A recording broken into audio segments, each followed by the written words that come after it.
Hello, everyone, and welcome to this week's episode of Basic Buddhism with KW.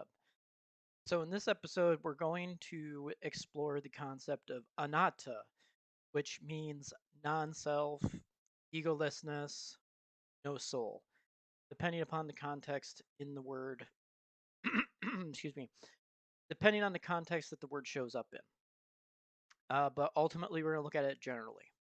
So, the first thing I want to do is just go over the first two marks of existence.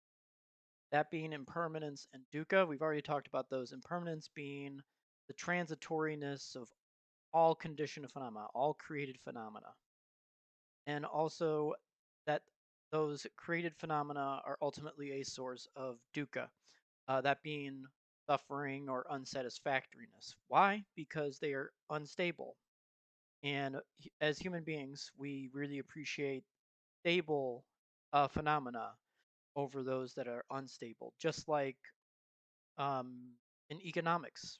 You want to have a market that's stable, not unstable. That way, you don't have the price levels changing frequently.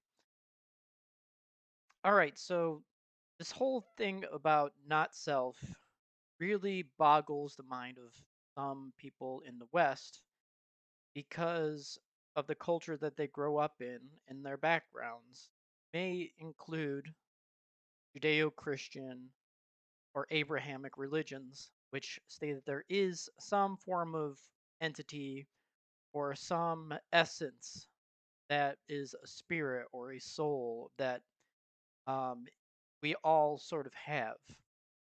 And I'm not saying that that's not true, but from a Buddhist perspective, it's a little bit unclear. And ultimately, there's a lot of skepticism about it. And once again, we're talking about a different culture than what we encounter here usually in the West.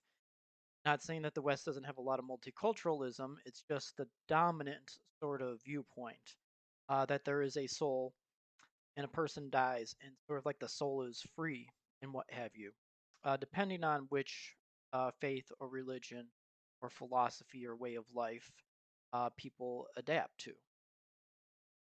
All right, so even within Buddhism in the circles within Buddhism, because Buddhism isn't just one particular branch. There are many branches of Buddhism. Tantric Buddhism, for example, is a lot different than Theravada Buddhism, which is what I follow. And the there are several teachers who teach that there is basically no self. And I think what gets lost in translation is they're talking about at the ultimate level. They're not saying there isn't a self, as in there's a legal entity called self. So my possessions are my possessions because I legally have those possessions. They're not necessarily saying at that level, they're saying at a higher spiritual level. And there are also teachers who have said that the Buddha, who lived 2,500 years ago or so, according to archaeological evidence, they have said that the Buddha never said point blank that there was no self. And Thanissaro Bhikkhu, who is a very renowned and respected teacher in Theravada Buddhism, has said when the Buddha was asked point blank whether there was a self or not, then he said nothing. He was silent about the issue. And this was to Vacchagotta, who was someone who visited the Buddha quite frequently, apparently, as that name shows up in several discourses. And so Vajragata asks straightforwardly, is there a self or is there no self? And the Buddha remains silent on the issue. And this is where we get a lot of debate. Was the Buddha silent because if he said there was no self, Vajragata would have been confused as all hell? Or was he silent because he didn't know the answer? Which, if you're a traditional Buddhist, it'd be like, that probably is not the situation, but we got to put that possibility out there. Maybe he didn't really know the answer. Or maybe he didn't know how to answer Vajragata specifically because of Vajragata's sort of spiritual level at that point in time. And I think that sort of misses the point a little bit, but it once again, it's a very valid point. I think Vajragata was talking about at the conventional level, is there a self or is there no self? It's a possibility.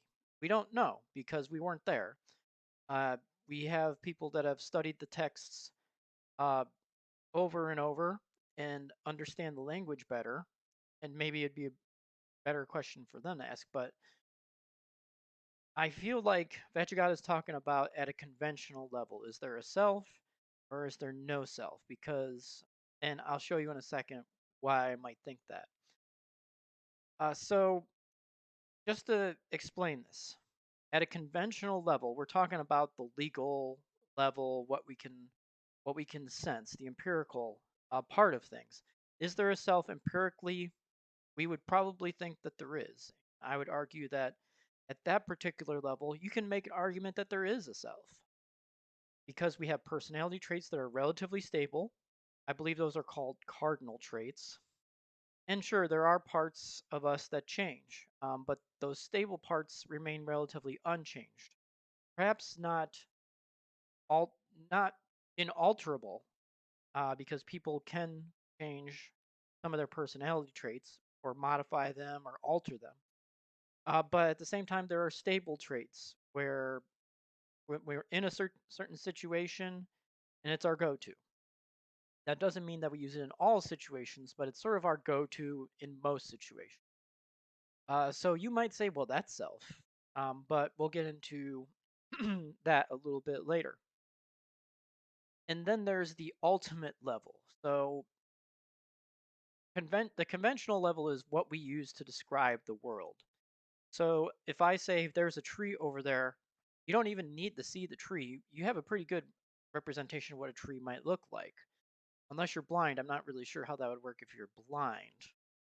You probably would need to describe said object, and then they would have to understand it through probably reading um, with the Braille books, perhaps. And so the conventional level is basically just anything used for communication and something that we can understand at a base level. Not a super high level, perhaps, but at a base level, basic understanding so that the world can operate. So that's sort of the conventional level. But when the Buddha is talking about this is not self, that's sort of what he's aiming at. He's looking at these conventions and he's saying, well, at the ultimate level, these are not self. That being a higher spiritual level. So the ultimate level includes sort of the process of rebirth. What is reborn when someone passes away?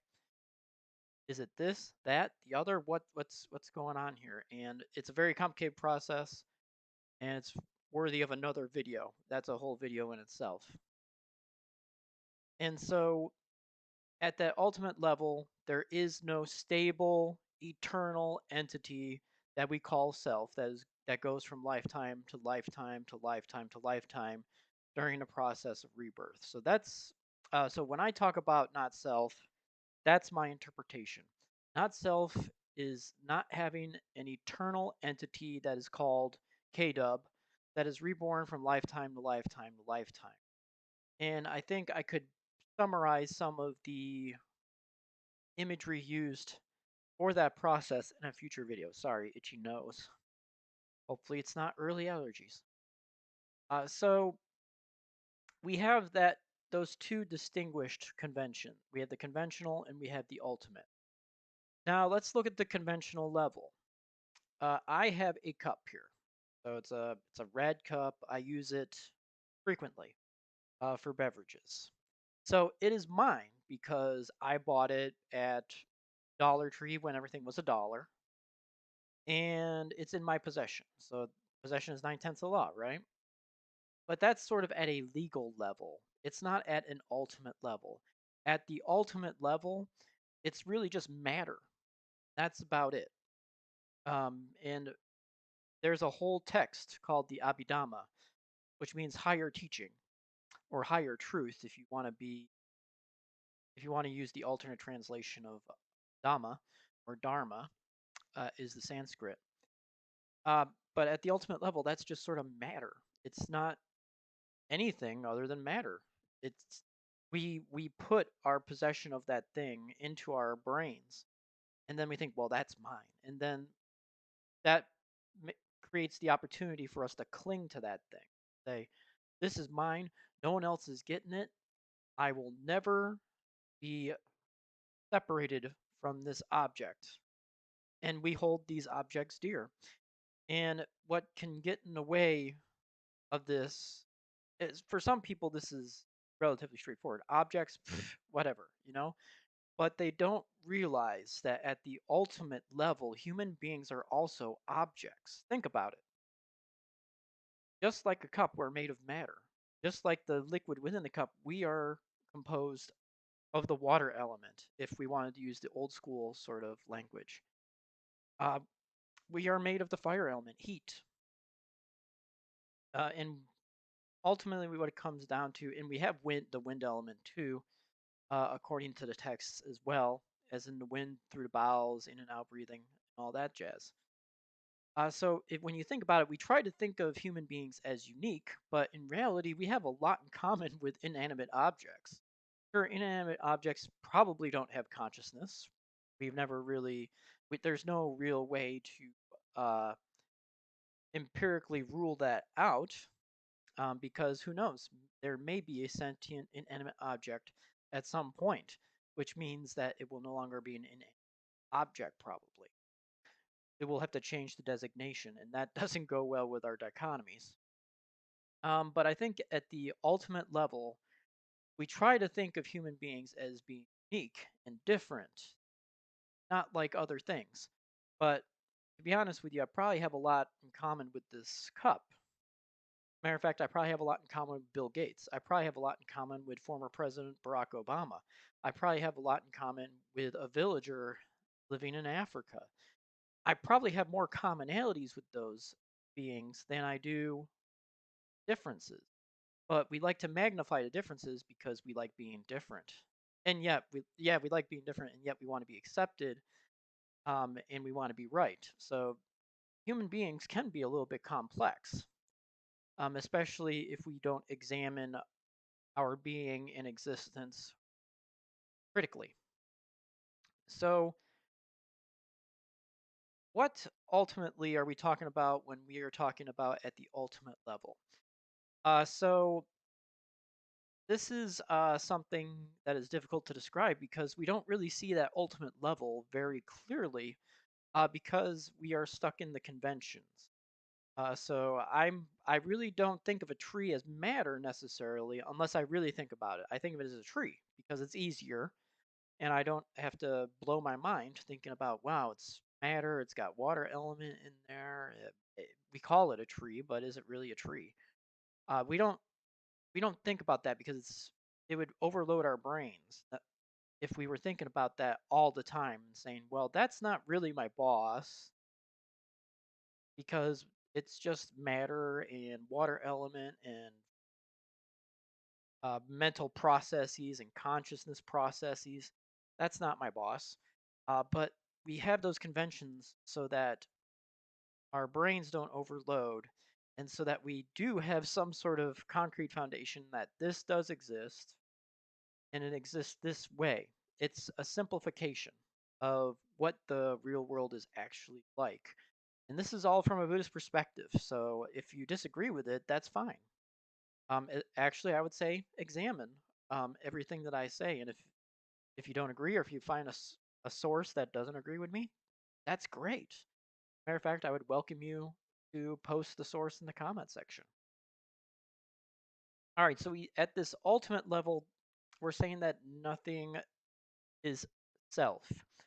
So what does that mean? So let's look at no self. Anatta as in no self. So there are 5 things that we seem to think make up human being.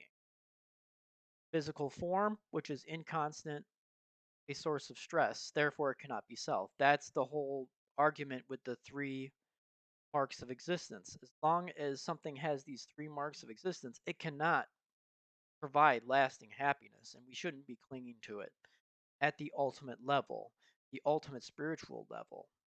So, form, not exempt. Feelings, very transitory, right? So, impermanent. And as a result, they do give us a significant amount of dukkha because of the alteration, especially if it goes from a pleasant feeling to an unpleasant feeling. Then we have perceptions. Perceptions change, so they're impermanent. Therefore, they can be a source of dukkha as well, because we don't realize the instability of whatever perception we have of a person or an object. And then, so that's form, feeling, perceptions. Then we have our intentions, or intentional formations that lead to new karma, often called volitional formations. And those are those also change based upon circumstance. My intention of helping a person out on the street may be different if there are people around than if I'm helping that person by myself. My intentions different. I maybe want to get projecting a positive image to others by helping out the person, as opposed to if it's just me and the person, it's because I legitimately want to help that person. So those also are impermanent, therefore they are also at their core a source of dukkha or unsatisfactoriness. And then the last thing is consciousness, and some people really hold on to consciousness like, it's my consciousness, but consciousness is also a process. So, can you control some parts of that process? Maybe. I would say more like influence that process, not necessarily control. Control would imply that at any given moment I can do whatever I want with my consciousness.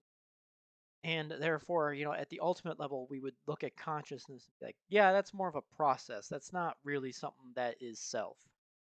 And I don't remember if this is in a sutta or if it was in something that I read, a commentary, where the argument is if all these things were self, these five aggregates or these five clinging aggregates were self, we would be able to control them without any problem.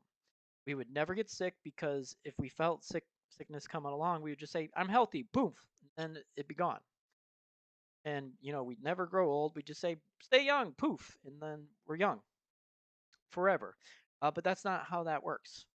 All those things are bound to change because they are conditioned.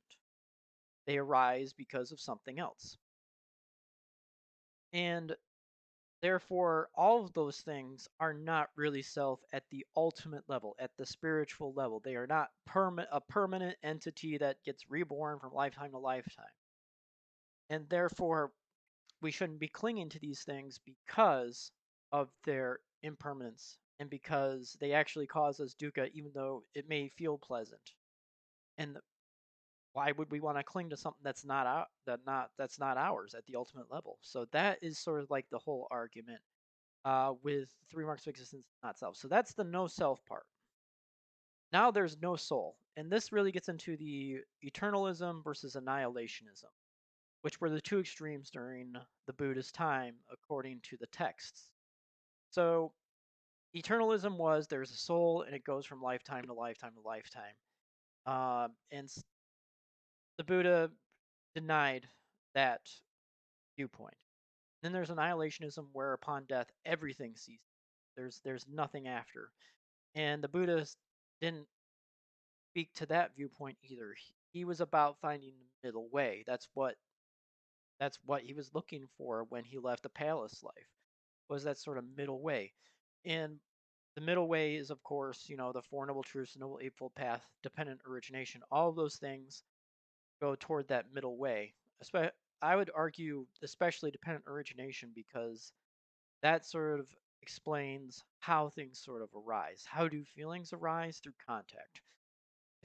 If you can't see, if you're blind, there's no eye contact, so there cannot be perception there, so there cannot be feeling based upon that. It would be based upon other senses, for example. And therefore, those things also are not really self. Those I mean, we can perceive it as ourselves. We can use that to improve our lives and all that, but they're ultimately at the highest spiritual level, not self. And also, that means that there's no permanent soul, because if there is a permanent soul, it has to have the three marks of existence. That being impermanence, dukkha, and it has to be no self. But the soul is supposed to be a self, and it's supposed to be eternal, and it's supposed to be a source of happiness. You know, looking into someone's soul and having a good soul is considered a source of pleasant experiences and happiness. So if there, the argument would be, okay, if there is a soul, how come it violates basically these laws, the three marks of existence? And you could ask the same thing about God and nirvana and all that, because nirvana is is an exception, but not for the three marks though. Well, not the third mark at least. So the first mark of existence, impermanence. Nirvana is not impermanent; it's always been there. Then there's dukkha. Nirvana is not considered dukkha; it's considered the ultimate source of happiness. Actually, a deep spiritual, everlasting happiness is achieving that state. It encourages that. It harbors that. So we have that, but it is not self. One cannot say, "I have achieved nirvana. Nirvana is mine." That's not how that works. Nirvana is eh, it's been described as an unconditioned state. It's so if something is not created right in front of you, how can that be yours? At at the ultimate level, just because one achieves nirvana does not mean that it is self. There is no ownership. There is no ego involved there. Especially full awakening. Full awakening, the ego is, which leads to egolessness. Anatta can also mean egolessness. Egolessness, sorry. And so the ego is taken out of the equation when one achieves full awakening, which is sort of the ultimate liberation in some people's eyes. And in some of the texts, it's considered to be one of the most liberating processes when it comes to full awakening, is being able to let go of the ego. Now, that being said, that's all of the ways that sort of not self can be interpreted. Now, that being said, as a layperson, how does that apply to me? How does it apply to someone who's interested in? So, at the highest ultimate spiritual level, there is no self. What does that mean for me? It means that I work toward that state a little bit, as much as I can. So, egolessness, the belief of not having an eternal soul, and that there ultimately is no self, so that I don't cling to as many things. That's going to be a step by step process for a layperson, because we have all these worldly affairs that require us to be at the conventional level of thinking, as opposed to the ultimate level of thinking. Think about it. What if you said to someone, "You don't, there's no self, there is no soul. I'm just going to murder you because I'm not really murdering anyone." That is not how that works. At the ultimate level, there's no self. There's no self for you, because there is no ego for you. So why would you need to kill? Why would you need to do pretty much anything that is rooted in greed, hatred, and delusion, which are the three sort of poisons or the three roots of unwholesome states? And the same would be said of the three wholesome states. Why, if there's egolessness, why would one actually need to have intentions based upon the wholesome, uh, goodwill, uh, compassion, that type of thing? Uh, that would be sort of an argument, but at the same time, what did the text say? We got to practice goodwill and loving kindness. We got to practice compassion, altruistic joy, and equanimity. But when you reach that ultimate level, those things are sort of just there to go to. We have those things. They become that stable personality. So basically, the rundown of not self is, or no soul or egolessness, is it's at the higher spiritual ultimate level of the teachings. And so, as a layperson or someone interested in Buddhism, it's something to keep in mind and to work toward little by little, but not to get too overwhelmed by it, because that's only going to cause more and more dukkha. And so, we don't want that. We want to take it's sort of like when you have a life crisis. It's okay to talk to someone, but it's better if you have a plan. And so you make a little bit of a plan, and because you have that action plan, you rest a little bit easy. That's sort of what this no self thing is. It's sort of like that plan.